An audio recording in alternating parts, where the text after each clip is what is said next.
Harka fuunee shamaa akkam jirtu kabajamoo dhaggeeffattootaaf daawwattoota Keelloo Miidiyaa.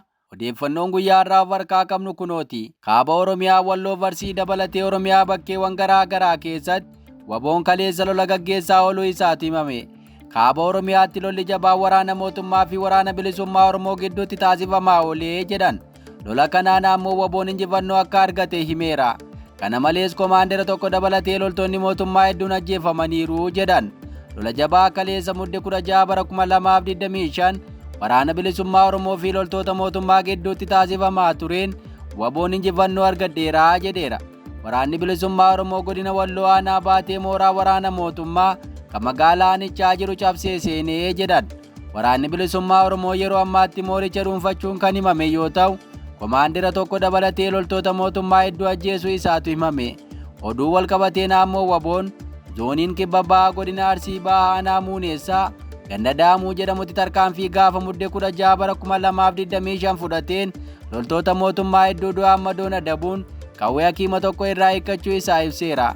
Kana malees deengada gaafa mudde 15 bara 2025 aanaadhuma kana ganda Odaa Taa'oo iddoo addaa Lugaa jedhamutti tarkaanfii cimaa waraana mootummaa irratti fudhachuun loltoota mootummaa hedduu du'aan madoon adabuu isaa ibseera. Haala wal fakkaatuun waraanni bilisummaa Oromoo zoonii Narsadee godina Shawaa Bahaa aanaa Adaamaa ganda Callee buufata waraanaa mootummaa kan mana barumsaa bobeessaa jiru irratti guyyaa har'aa mudde 17 bara 2025 tarkaanfii cimaa fudhachuun himameera. Gama meeshaatiin ammoo qawwee hakiima 11, hidhannoo 20, rasaasa AKM 963, rasaasa PKM 634, boombii 3, huccuu waraanaa kuntaala 1, kophee 27, nyaataa fi meeshaalee waraanaa hedduu kan irraa fudhachuu hime gabaasichi. Akkuma kana loltoota hedduu ajjeesuu isaa gabaasichi ibseera. Waraanni bilisummaa Oromoo zoonii Lixaas godina Iluu Abbaa Booraa aanaa Buree ganda Agaloo Mooqaa jedhamutti tarkaanfii guyyaa kaleessaa gaafa mudde 16 bara 2025 fudhateen loltoota waraanaa mootummaa hedduu du'aan madoon adabuu isaa ibse. Loltoonni mootummaa leellaa waboo irraa hafanis gara magaalaatti baqachuun dhaga'ameera. Oduu keenya itti aanuun muummeen ministeera Indiyaa Itoophiyaa daawwachuu gabaafame. Waldorgommiin sirraana tumichummaa qaba jedhu gaanfa Afrikaa keessatti addatti ammoo Itoophiyaa fi Eertiraa gidduutti dabalaa jira jedhan.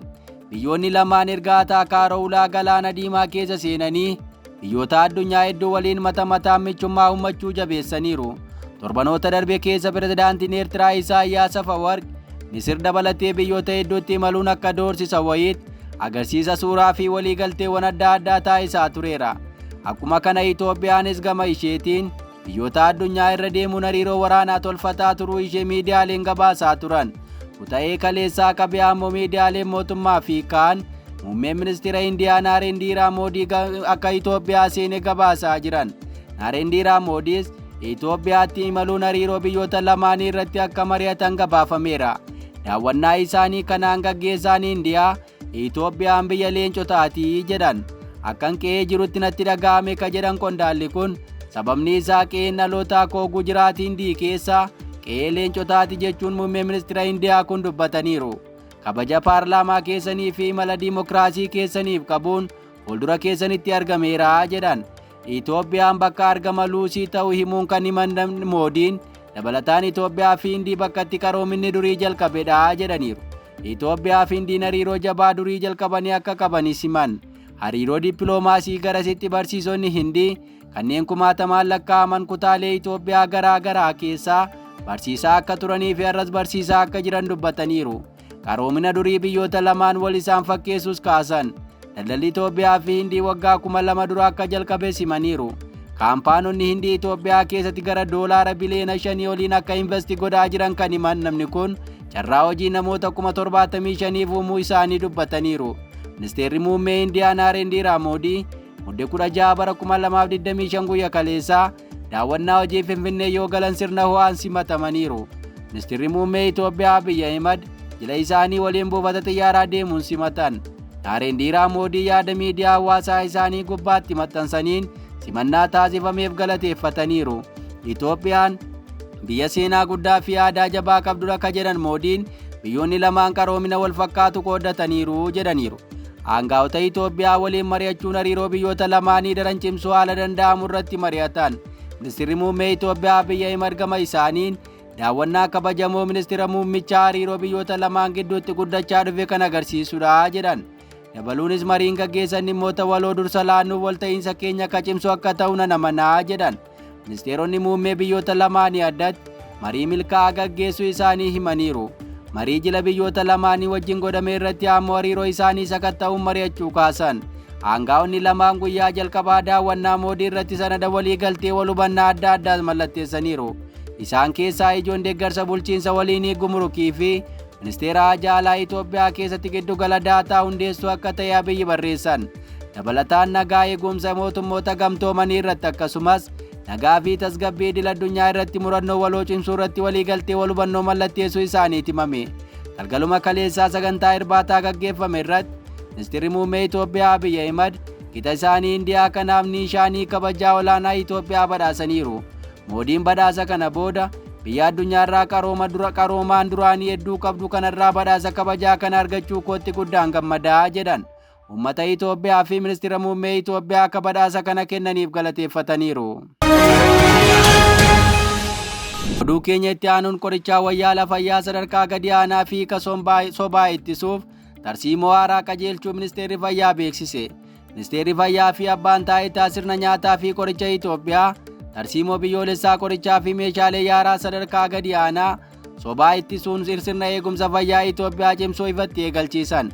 Sagantaa kana irratti kan haasawaa taasisan ministeerri fayyaa Dr. Maqidas Dhaabaa nageenyi, bu'a-qabeessummaanii fi qulqullinni oomishaalee yaala fayyaa amantaa uummataa mirkaneessuu keessatti gahee olaanaa qaba jedhan. Oomishaalee yaalaa sadarkaa gadi aanaa fi sobaa lubbuu namaa balaadhaaf saaxiluu, amantaa eegumsa fayyaa hir'isuu fi galmoota fayyaa biyyaalessaa gadi buusuun balaa guddaa akka fidaa jiranis himaniiru. Itti dabalaniis tarsiimoon haaraan kun kan qindoomina qabu itti fufaa fi haala gaariin hoogganamuun hojiirra kan oolu ta'uu ibsan. Kanaafis qooda fudhattoonni hundi jechuun kanneen imaammata baasan ogeeyyiin fayyaa, industiriiwwan, dhaabbileen barnootaa, waldaaleen siivikii, michoonni misoomaa fi uummanni raawwii isaa dammaqinaan akka deeggaran gaafataniiru. Daayiriktarri olaanaa abbaa taayitaa sirna nyaataa fi qoricha Itoophiyaa Heeraan Garbaa gama isaaniin waajjirri isaanii tamsa'ina oomishaalee yaalaa sadarkaa gadi aanaa fi sobaa to'achuuf kutannoo akka qabu ibsan. Oduu keenya birootiin bittaa fi gurgurtaa maallaqa sobaa irratti namoota bobba'anii turan to'achuu poolisiin Finfinnee beeksise. Finfinneetti namoota noottii maallaqa sobaa maxxansuun gara gabaatti seensisuuf turan kutaa bulchiinsa magaalaa Lidataa aanaa 7 bakka addaa hoteela Aseef jedhamutti maallaqa kana waliin to'annaa jala oolchuu koomishiniin poolisii magaalaa Finfinnee beeksiseera. Qajeelchi poolisii kutaa magaalaa Lidataa namoonni Naataaniin Fitsumii fi Mikiyaas Dhaabaa jedhaman eessaa argamni isaanii kan hin beekamne noottii qarshii maallaqaa 15,000 qarshii noottii dhugaa ta'e birrii 8,000 utuu gurguruuf jedhanii eeruu uummataa biraa dhufeen hordoffii taasifameen to'annoo jala oolchuu ibseera. Poolisiin akka ibsetti sakatta'iinsa tasaa namoota kana irratti taasifameen noottii qarshii abbaa 275 jechuun qarshii noottii sobaa 15,000 argameera. Poolisiin ambanti qorannoo jalqabuu kan ibse yoo ta'u, maxxansii fi raabsiin qarshii noottii sobaa kun dinagdee biyyaa irratti miidhaa akka geessisu ta'uu isaa akeekkachiiseera. Egaa dhaggeeffattoota Keelloo Miidiyaa odeeffannoo nama of harkaa qabnu kan gammaa dhaggeeffattan ture. Qophii keenyaaf waliin turtii gaarii.